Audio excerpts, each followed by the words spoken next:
Welcome back नाज़रीन। एक खेल जो कि अब सियासत के मैदान से निकलकर क्रिकेट की पिच पर पहुंच गया। वो कह रहे हैं कि खेल इस पिच पर ही चलेगा, क्योंकि अडयाला जेल की दीवारें वही हैं, कैदी भी वही हैं, लेकिन अब दुहाई देने वाले बदल गए हैं। 21 लेजेंड्स, साबिक कप्तान, क्रिकेट के बड़े बड़े नाम और एक खत। क्या शहबाज शरीफ इस आलमी प्रेशर को झेल पाएंगे?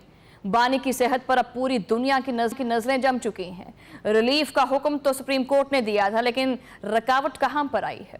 ये वो सवाल है जिसने शहर इक़्तिदार में गैर मामूली हलचल मचा रखी है। दुनिया भर के 21 साबिक और नामवर क्रिकेट कप्तान अचानक मैदान में आ गए हैं। वो खिलाड़ी जिन्होंने कभी क्रिकेट की तारीख लिखी, आज वो पाकिस्तान के वजीर आज़म को खत लिख रहे हैं। लेकिन सवाल यह है कि क्या क्रिकेट का ये रिश्ता सियासत की इन तलखियों को कम कर पाएगा? खत में 3 बड़े बड़े मुतालबे किए गए हैं। पहला मुतालबा यह है कि ज़ाती मुआलिजीन से मुआयना कराया जाए, दूसरा फैमिली से मुलाकातों की बहाली, और तीसरा फौरी तौर पर इलाज की फराहमी। मगर क्या हुकूमत इन आलमी आवाज़ों पर कान धरेगी, या फिर इसे भी एक सियासी मुदाखलत करार देकर रद्दी की टोकरी में फेंक दिया जाएगा? 73 साला साबिक कप्तान जो 3 साल से हिरासत में है, उनकी सेहत अब एक आलमी मुअम्मा बनती जा रही है। सुप्रीम कोर्ट का तहरीरी हुक्मनामा सामने आ चुका है। अदालत ने वाज़ेह किया है कि बानी पीटीआई को शिफा इंटरनेशनल अस्पताल मुंतकिल किया जाए, लेकिन अदालत का हुक्म एक तरफ और हुकूमत की जिद एक तरफ। दूसरी जानिब वो रास्ता जो अडयाला से शिफा अस्पताल तक जाता है, इतना दुश्वार क्यों बना दिया गया है? सुप्रीम कोर्ट के 3 जजेस का हुक्म आया, मगर अमल दरामद के रास्ते में आईनी और कानूनी खारदार तारें बिछा दी गई। शहबाज हुकूमत की इंतजामिया पर संगीन इल्जामात उठाए जा रहे हैं। क्या वाकई इंतकाम की आग इतनी शदीद है कि अदालती अहकामात की कोई परवाह नहीं? हमें क्या लेना देना, अहकामात आते जाते रहते हैं, कौन सा कोई बड़ी बात है? इसी दौरान खैबर पख्तूनख्वा से एक ऐसी आवाज़ उठी है जिसने इस्लामाबाद के दरो दीवार हिला दिए हैं। वज़ीर आला सुहेल आफरीदी बौनीर के मैदान में गरज उठे हैं। नवाज शरीफ ने बानी पीटीआई का इलाज नहीं होने दिया। सुहेल आफरीदी ने 2 टोक ऐलान कर दिया है कि 27 सितंबर को खाली हाथ वापस नहीं आएंगे। गोली और बंदूक का ये खौफ अब हमें नहीं है, ख़त्म हो चुका है। अब हमारे पास सिर्फ 2 रास्ते बचे हैं, हकीकी आज़ादी या फिर शहादत। क्या खैबर पख्तूनख्वा से उठने वाला ये सैलाब इस्लामाबाद का तख्त बिल्कुल उलट देगा? वज़ीर आला का कहना है कि जाली हुकूमत ने अदालती हुक्म को रद्दी की टोकरी में फेंक दिया है और अब फैसला सड़कों पर होगा।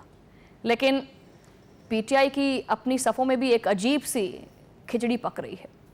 एक ऐसा मुअम्मा जिसने सबको हैरान कर दिया है। बानी को अस्पताल मुंतकिल ना करने पर तौहीन अदालत की दरख्वास्त तो दायर हो गई, वज़ीर आज़म शहबाज शरीफ को फरीक भी बना लिया गया, मगर अहम बात यह है कि वज़ीर दाखिला मोहसिन नकवी साहब का नाम गायब है, या शायद नज़र नहीं आ रहा कि कहाँ लिखा हुआ है। जी हाँ, वही मोहसिन नकवी साहब जो उस वक्त तमाम इंतज़ामी मामलात के स्याह और सफ़ेद के मालिक समझे जाते थे, उन्हें फरीक क्यों नहीं बनाया गया?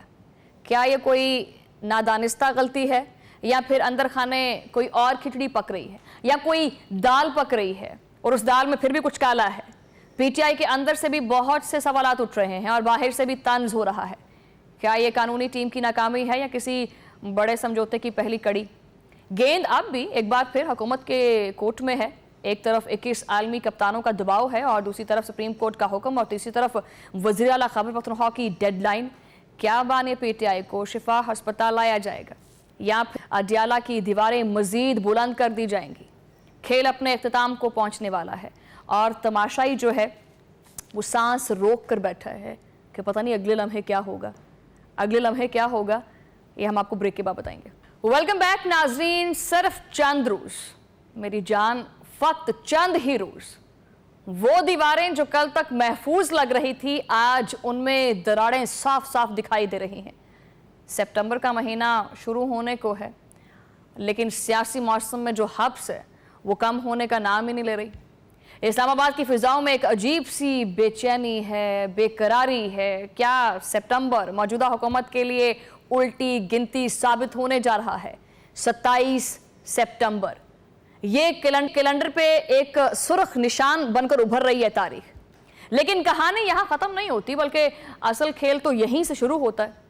वो दो हरीफ जो कभी एक दूसरे की शक्ल देखना पसंद नहीं करते थे, आज इक्तदार के ऐवानों में एक ही मेज पर बैठे नजर आ रहे हैं। साथ में चाय भी चल रही है, पानी भी चल रहा है। पीटीआई और मौलाना फजलुर रहमान के दरमियान चल क्या रहा है?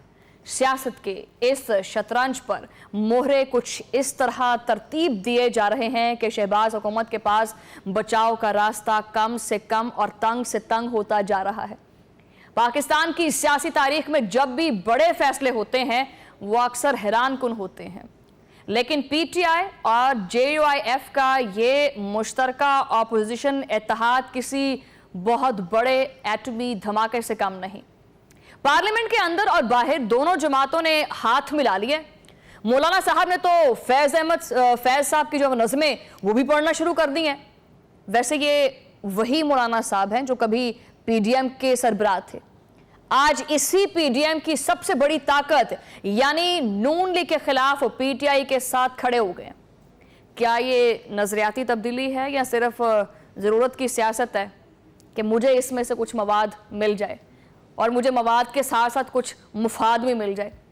इस इत्तेहाद ने सिर्फ पार्लियामेंट की राहदारियों में नहीं बल्कि सड़कों पर भी हुकूमत के लिए खतरे की घंटी नहीं घंटियां बजाना शुरू कर दी हैं।